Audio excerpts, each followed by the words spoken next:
started with a few friends. We wanted to do something on the environment and look at it at a global level, and no one was really addressing pollution. So we thought we'd start there. The first few years, Rich and Oz chose 4 countries to scout for toxic sites. We did a series of different things. We tried to help countries write environmental regulations.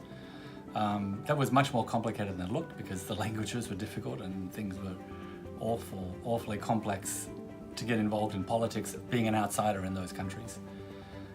We helped one place to set up garbage pickup in a national park.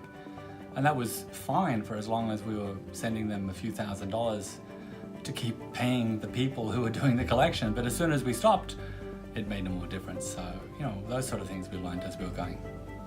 Then Rich travelled to Kabwe, one of the worst polluted places on our planet, and decided the organisation needed to focus on hotspots of toxic waste, where children are dying and no one is acting. He came away understanding that, quote, living in a town with serious pollution is like living under a death sentence. If the damage does not come from the immediate poisoning, then cancers, lung infections, and mental retardation are the likely outcomes.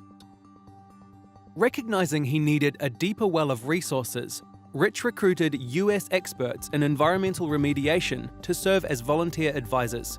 That group is now our renowned technical advisory board. Seasoned environmental engineers who'd been working on problems in the US for decades, and show them some of these problems.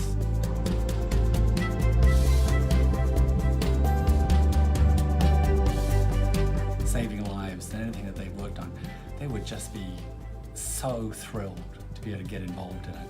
Donating their time, doing all of that for free. They've always been one of the most important pieces for us.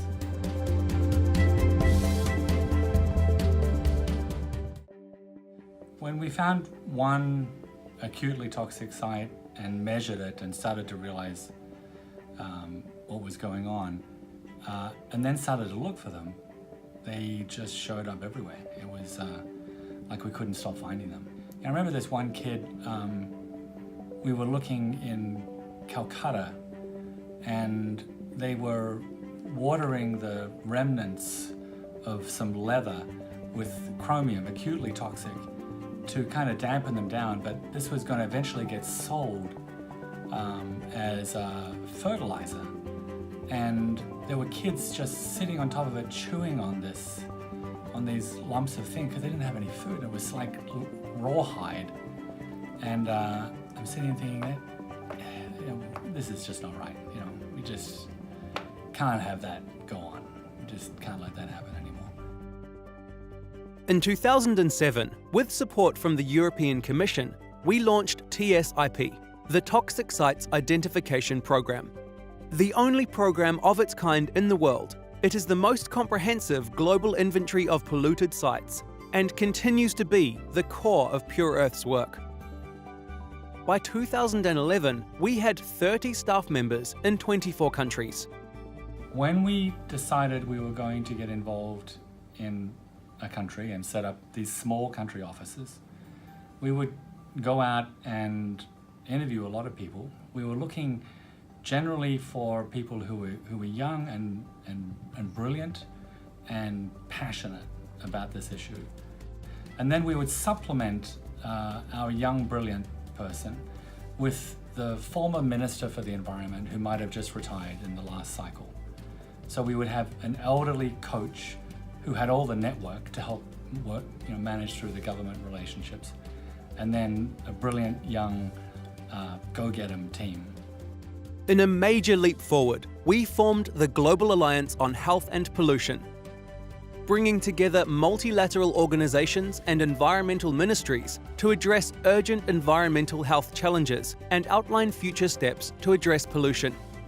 By banding together, we created the world's largest platform for launching efforts and innovations to fight toxic pollution.